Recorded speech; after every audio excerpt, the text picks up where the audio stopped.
প্রিয় দর্শক, আসসালামু আলাইকুম। ইজি খামার বাড়ির পক্ষ থেকে সবাইকে অভিনন্দন ও শুভেচ্ছা। তো আজকে দেখাবো হচ্ছে যে কীভাবে আমরা আঙ্গুর ফল গাছ থেকে চারা তৈরি করতে পারি কাটিংয়ের মাধ্যমে। তো আমি কিছু গাছ আমার প্রয়োজন, আমি কাটিং করব। তো এই গাছে আলহামদুলিল্লাহ যে এখন ফল আসছে, আরও কিছু ফল অনেক জায়গায় কিন্তু ফল আসছে। তো যাই হোক, কিন্তু আমার কাটিংয়ের প্রয়োজন, আমি কাটিং করব। এই গাছ থেকে করব। একটু পুরাতন ডাল আমার নিতে হবে। হ্যাঁ, যদি আমি পুরাতন বা ভালো দেখে যদি আমি ডাল সংগ্রহ করতে পারি তাহলে কিন্তু আমাদের ফলনটা কিন্তু খুব ভালো, কাটিংটা খুব ভালো আসবে এবং ফলনও আসবে দ্রুত।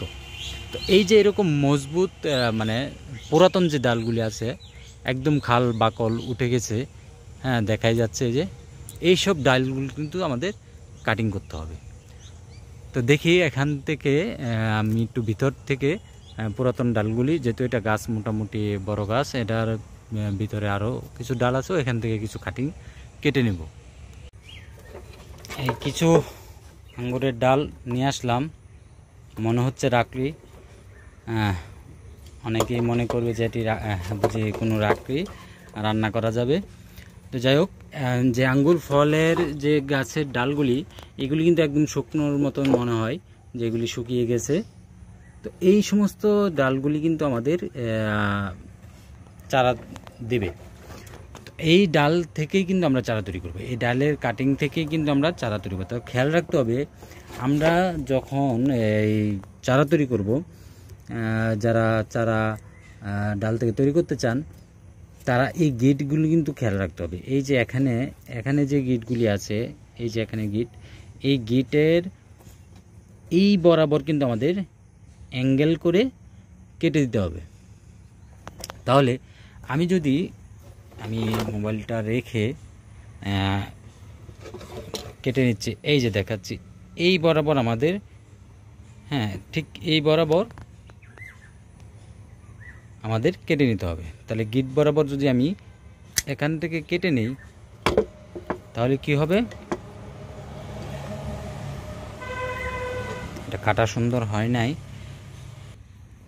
এই যে এখান থেকে ডালগুলি কেটে নিলাম, এই যে গেট, এই গিট বা গিটের একটু নিচে আমি কাটবো। কাটার পরে আমি কিন্তু মাটিতে দেব হচ্ছে এটা 1.5 ইঞ্চি বা 1 ইঞ্চি। তাহলে এটা যেন 1.5 ইঞ্চি বা 1 ইঞ্চি নিচে তাকে ভিতরে যায়, মাটির ভিতরে। তাহলে আমাকে 1.5 ইঞ্চি পর্যন্ত মাটির নিচে দিতে হবে। গিটটা যেন অন্ততপক্ষে 1 ইঞ্চি নিচে থাকে, মাটির বা 1/2 ইঞ্চি নিচে থাকে।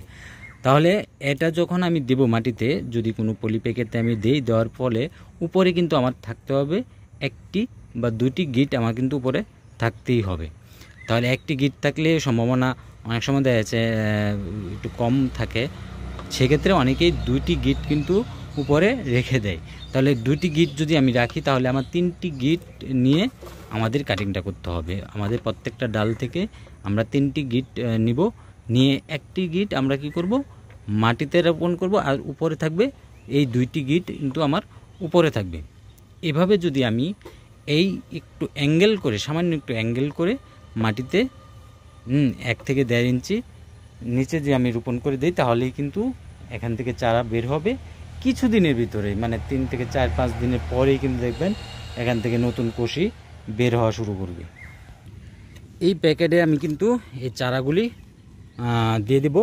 তো এই যে দেখেন, যারা চারা দিতে চান প্যাকেটে বা মাটিতেও কিন্তু সরাসরি রোপণ করা যায়। তো যারা প্যাকেটে করেন, আমরা যেহেতু এটা বাণিজ্যিকভাবে করি, সেক্ষেত্রে প্যাকেটে করতেছি।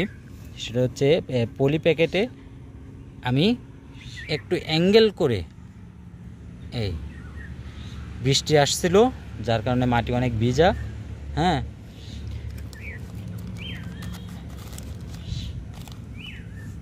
আগে থেকেই পলি ছিল, পলি প্যাকেট কিছু প্যাকেট ছিল। এই প্যাকেটে আমি অ্যাঙ্গেল করে, যে অংশটা গোড়ার অংশ, এই অংশটা আমরা অ্যাঙ্গেল করে, এভাবে অ্যাঙ্গেল করে দিয়ে দেব। বাস, আর কিছুই করতে হবে না। হ্যাঁ, আমি এখানে কোনো হরমোন দেখাই নাই, কারণ যারা অল্প চারা তৈরি করবেন বাসায়, হ্যাঁ তারা অনেকে হরমোন পাবেন না বা অনেকে হরমোন সংগ্রহ করতে পারেন না। সেক্ষেত্রে কী করবেন, এভাবেই আপনারা দিয়ে রাখবেন, দেখবেন আপনাদের চারা প্রায় 70% বা 80%, 60%ই কিন্তু হয়ে যাবে। কিন্তু যারা 100% চারা তৈরি করতে চান বা 90%, 95% চারা তৈরি করতে চান, তারা কিন্তু হরমোন ইউজ করতে হয়। আমরা কিন্তু ইউজ করি। তো সেক্ষেত্রে আজকে কিন্তু কোনো কিছুই দেখাইলাম না, কোনো হরমোন দেখাইলাম না। শুধু আপনারা অনেকেই ভয় পান যে কীভাবে চারা তৈরি করব, হরমোন কোত্থেকে পাবো। অনেকে হরমোনের ভয়ে চারা তৈরি করতে চান না নিজেরা। তো সেক্ষেত্রে আমি বলবো যে কোনো প্রয়োজন নেই। যদি তাও আপনি দিতে চান, তাহলে যদি অ্যালোভেরা থাকে, তাহলে অ্যালোভেরা জেলটা যদি আমরা এখানে লাগিয়ে দিই, তাহলেও কিন্তু আমার এটা হরমোনের কাজ করবে। তো হরমোন কিছুই লাগবে না, কারণ এখন যে সিজন, এই সিজনে যদি আমরা চারা তৈরি করতে যাই, তাহলে আমাদের কোনো কিছুই প্রয়োজন নেই। এখন হচ্ছে বর্ষার সিজন, এই সিজনে কিন্তু আমরা কাটিং বসানোর উপযুক্ত একটা সিজন। এই সিজনেই কিন্তু আমাদের কাটিং বসাতে হবে। এই সিজনে কাটিং বসালে আমাদের কোনো কিছুই প্রয়োজন নেই, কোনো হরমোন কোনো কিছুর প্রয়োজন নেই। শুধু কাটিং করে আপনারা এভাবে প্যাকেটে দিয়ে দিবেন, দেখবেন আপনাদের চারা কিছুদিনের ভিতরে চারা হয়ে যাবে। একটু ছায়াযুক্ত স্থানে আপনাদের রাখতে হবে এই প্যাকেটগুলি, একদম রোদ্রে রাখা যাবে না, যেন কাঠিগুলি শুকিয়ে না যায়। এই যে লাকড়ির মতন দেখা যাচ্ছে আঙ্গুরের ডালগুলি, এই ডালগুলি যেন শুকিয়ে না যায়, সেই জিনিসটা খেয়াল রাখতে হবে, যেন একটু ছায়াযুক্ত স্থানে থাকে। এবং নিয়মিত একটু যদি পানি বৃষ্টি না হয়, তাহলে আমাদের পানি দিতে হবে। এই জিনিসটা খেয়াল রাখতেই হবে, ডালটা যেন না শুকিয়ে যায় এবং পানি দিতে পারি। তাহলেই কিন্তু আমাদের এই চারাগুলি এখান থেকে, এই যে গিটগুলি, এই গিট থেকেই কিন্তু কষিগুলি বের হবে। শুধু যদি আমরা এটা ভেজা রাখি, মানে পানি দিয়ে রাখি, এই জিনিসটা কিন্তু আমাদের খেয়াল রাখতে হবে। এবং যে সরাসরি যে সূর্যের তাপ, এটা থেকে আমাদের দূরে রাখতে হবে, তাহলে কিন্তু আমাদের চারা হয়ে যাবে। খুব সহজ চারা তৈরি, এটা তেমন কোনো কঠিন কাজ নেই। অনেকেই কিন্তু কঠিন মনে করে অনেকেই করে না, তো আসলে তেমন কোনো কিছু না, খুব সহজেই কিন্তু আঙ্গুর ফল থেকে চারা তৈরি করা যায় এভাবে। তো ধন্যবাদ সবাইকে। যারা এখনও এই চ্যানেলটি সাবস্ক্রাইব করেন নাই, তারা অবশ্যই সাবস্ক্রাইব করে নেবেন। আর যারা সাবস্ক্রাইব করেছেন, তারা অবশ্যই নিয়মিত এই চ্যানেলে ভিডিওগুলি দেখবেন এবং কমেন্টের মাধ্যমে জানাবেন আসলে কোন ধরনের ভিডিও আমি আপলোড করলে আপনাদের জন্য উপকারী হয়। তো ধন্যবাদ সবাইকে, সবাই ভালো থাকেন, সুস্থ থাকেন। ইনশাল্লাহ দেখা হবে নেক্সট ভিডিওতে। আল্লাহ হাফেজ।